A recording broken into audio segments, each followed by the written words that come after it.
আর chocolate day. ভাই আমরা বিবাহিত, আমাদের এসব অত ডেটে মানার টাইম হয় না। সো আমরা চলে এসেছিলাম বাজার করতে, বাসার কাঁচা বাজার। চকলেট ডের দিন যাচ্ছি বাসার কাঁচা বাজার করতে, এটাই বিবাহিতদের ব্যাপার, ঠিক আছে।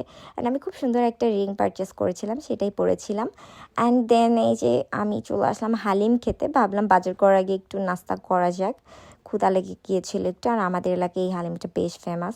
দেন দেখলাম নতুন একটা দোকান, এখানে গরুর সামথিং দিয়ে হচ্ছে এই এটা বানানো হচ্ছিল, কি জানি মনে নাই, বলছিলাম ভুলে গিয়েছি।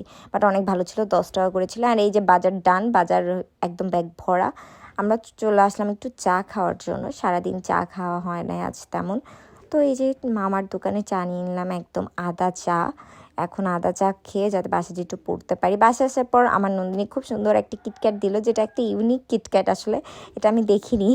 অ্যান্ড দেন আমার হাজব্যান্ডও আমাকে অনেকগুলো চকলেট গিফট করেছে।